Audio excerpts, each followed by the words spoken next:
Bueno, los argentinos tuvimos este fin de semana, un fin de semana muy tranqui, ¿no? Es más, el presidente estaba en una reunión social en la casa de Sousa, el ex socio de Cristóbal López, o no sé si siguen siendo socios con Cristóbal López, y dicen que Guzmán le habla por teléfono y le empieza a dar explicaciones sin decirle toda la verdad, sin decirle, presidente, he presentado mi renuncia. Y dijo, el lunes hablamos, no, el lunes va a ser tarde.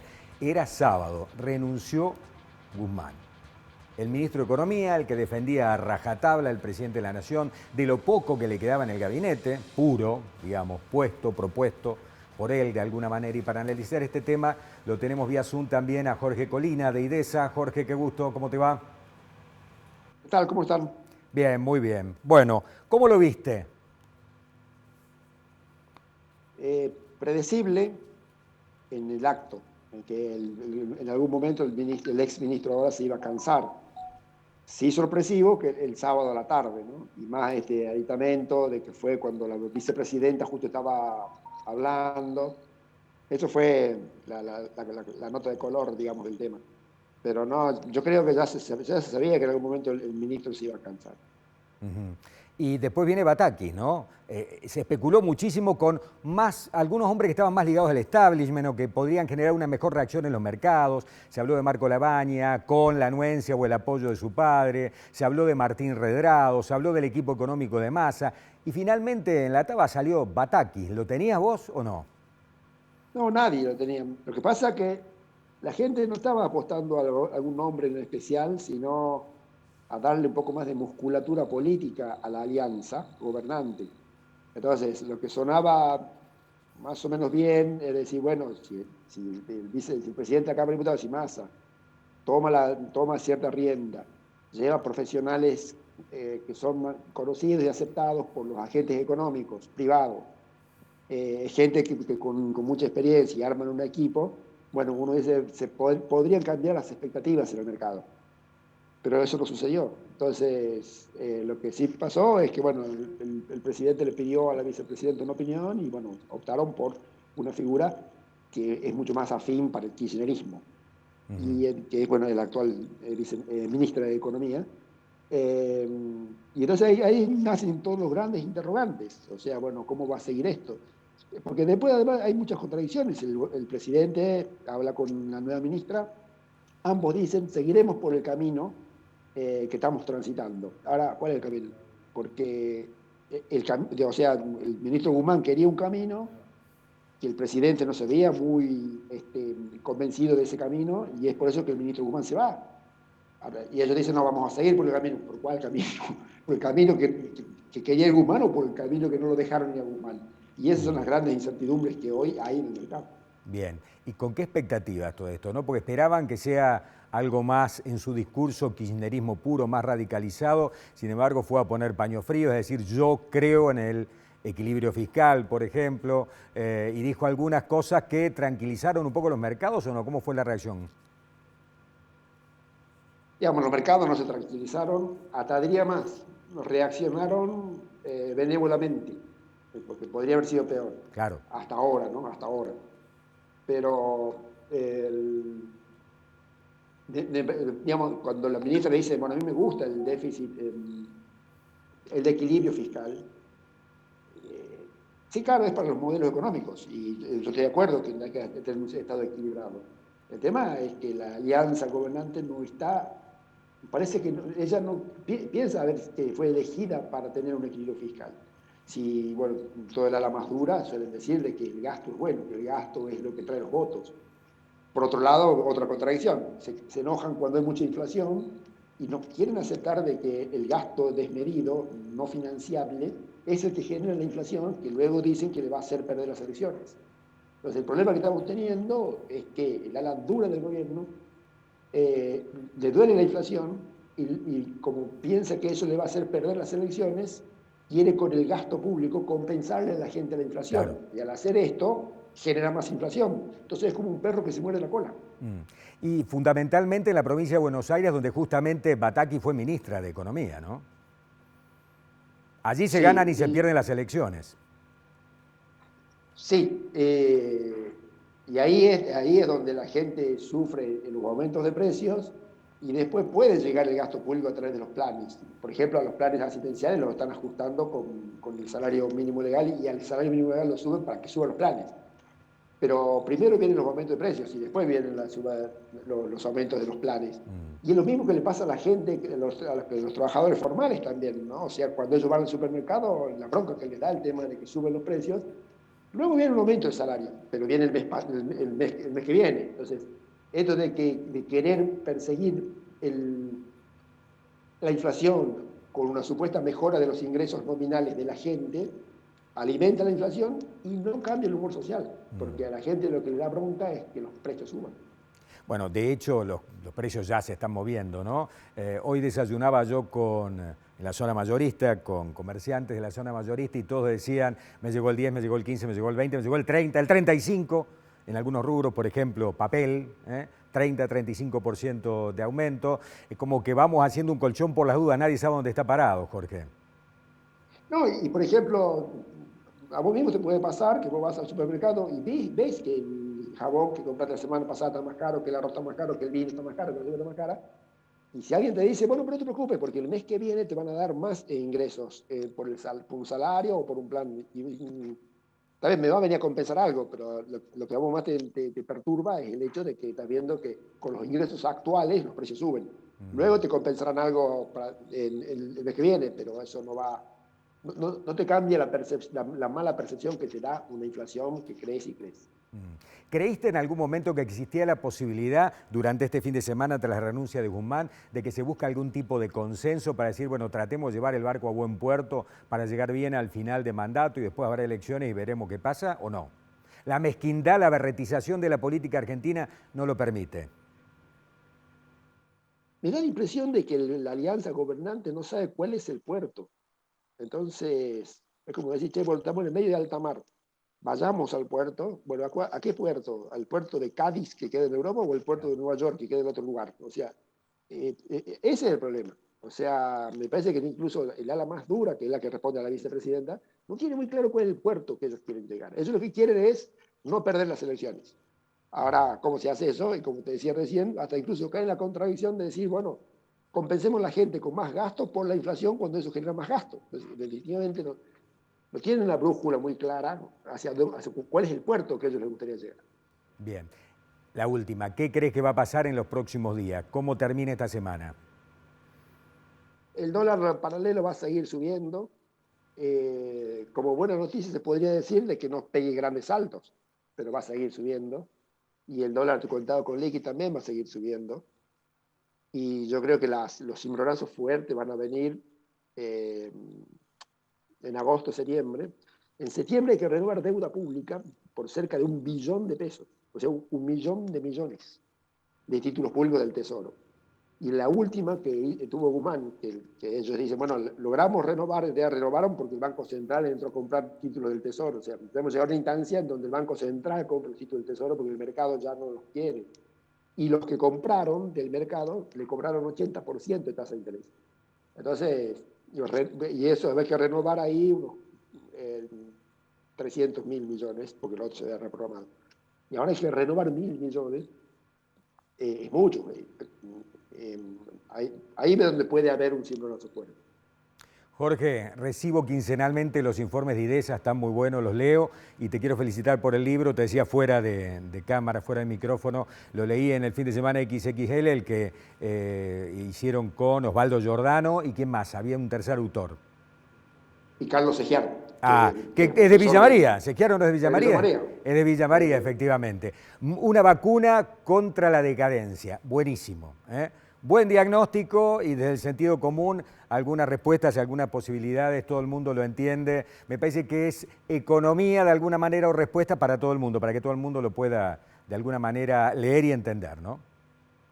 Así es, esa era la intención, que lo entienda mi mamá, tu mamá, y la gente joven que no se dedica a la economía, bueno, y todo el mundo, de aquella gente que no se dedica a la economía y en donde queríamos mostrarle de que el problema en la Argentina es anterior a la grieta entre izquierda, derecha, kirchnerismo, no kirchnerismo. Es que hemos perdido el Estado dejó de funcionar. Efectivamente. Y, Y entonces queríamos mostrarle esto sin sin enseñarle la economía. No, mirá, te queremos mostrar la verdad, esto no pasa. No Si tenemos mejoramos más esto, va a mejorar la economía. Si mejoramos el funcionamiento del Estado, en definitiva va a mejorar la economía. Jorge, recuperamos el instrumento para empezar a mejorar la economía. claro, O sea, ese es tenemos el que dar tema. sin instrumento. Jorge, te agradecemos muchísimo. Gracias. A ustedes, muchas gracias. Chao, hasta luego.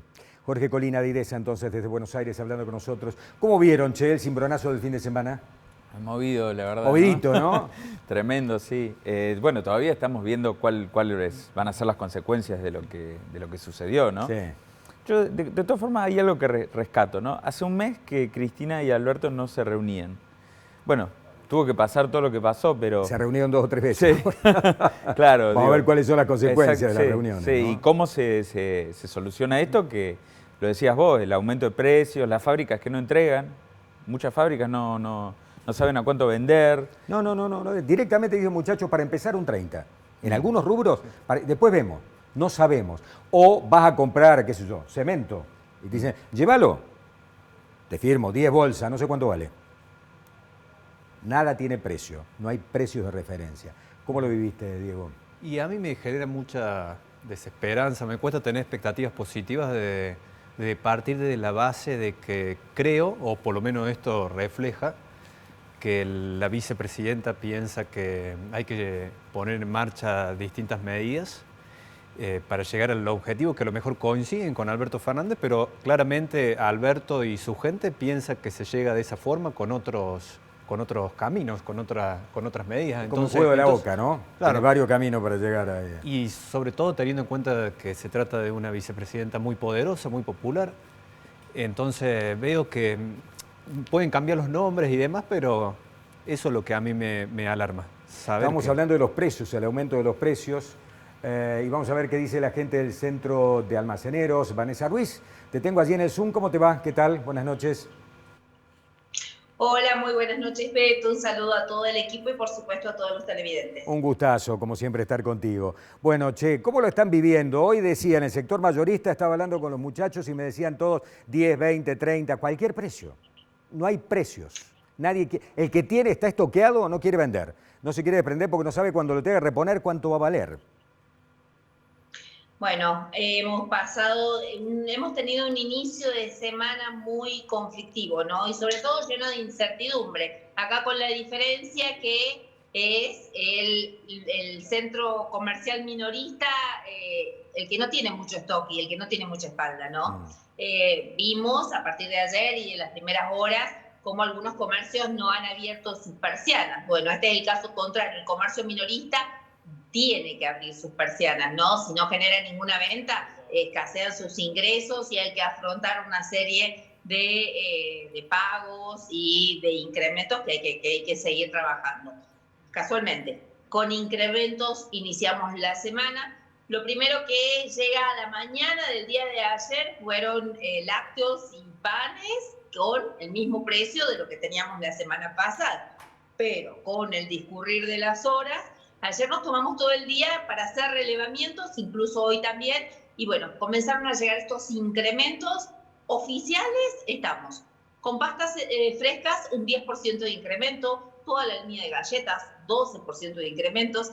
Dijimos que ayer los lácteos no habían entregado con incrementos, hoy ya sí. Entre el 6 y el 7% de incremento para lácteos, harinas entre un 7 y un 8 también. Y con esta otra salvedad, hay faltantes, hay un estrangulamiento en la entrega del aceite que ya no se venía consiguiendo y a partir de este lunes menos. Problemas también con el abastecimiento de harina y de azúcar, sobre todo la de segunda marca, que es la más económica. Así empezamos la semana. ¿Cuál es el margen de ganancia que tiene un almacenero sobre un producto o sobre el común de los productos? Aproximadamente un 30%. 30%. 25-30% es lo que ancestralmente se ha manejado, ¿no? A veces ¿Eso de evitando todos los gastos, digamos, el alquiler, la luz, todo? ¿O no? No, es a partir de ahí y de ahí, digamos, empiezan a desprender los distintos gastos de lo que es el comercio minorista. Es más, Hay algunos productos que al tener mayor rotación tienes menos margen, por ejemplo el pan. ¿Y cómo haces con una diferencia del 10 para reponer? Si a mí me cobran, ayer me cobraban 90 y hoy me cobran 100, hay un 10% de diferencia, ¿cómo hago para reponerlo si en realidad a lo mejor evitando todo le gano el 15 o el 12? ¿Pierdo plato, salgo hecho? No, hay productos que son, digamos, quien se dice los llamadores. Por ejemplo, el pan suele tener menor margen porque quien va a comprar el pan lleva todos los otros productos, la leche, los cigarrillos, la bebida. Hay productos o como solían ser el área de los cigarrillos.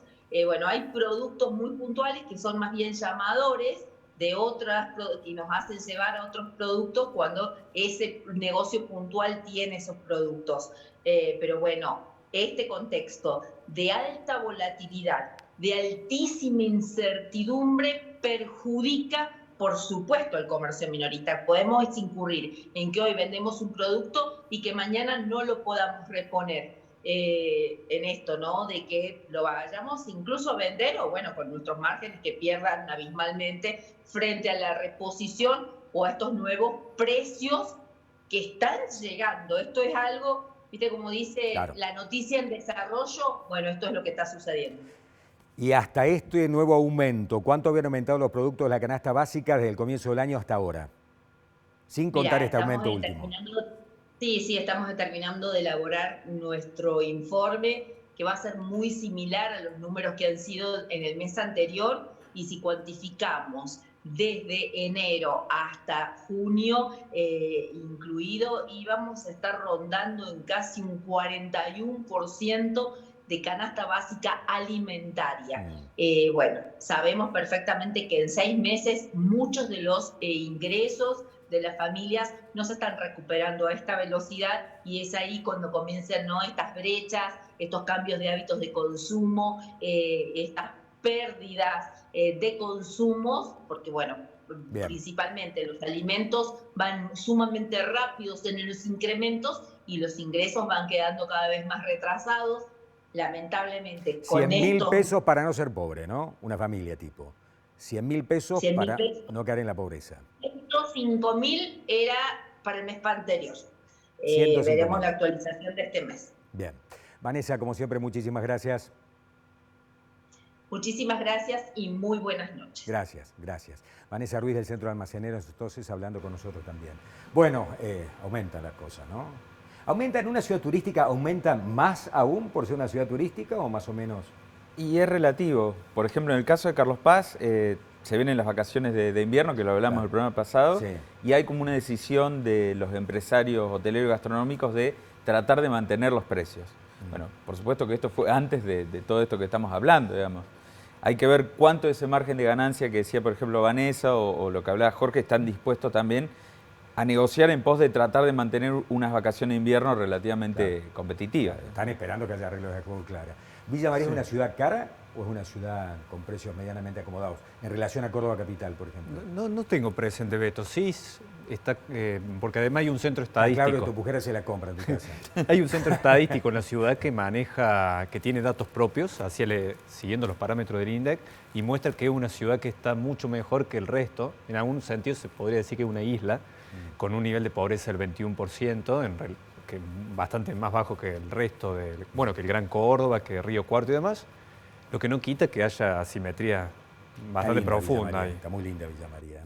Bueno, nos vamos a la pausa. Cuando nos reencontremos vamos a hablar de la seguridad, las alarmas comunitarias y esto que se ha presentado esta semana también. Ya venimos.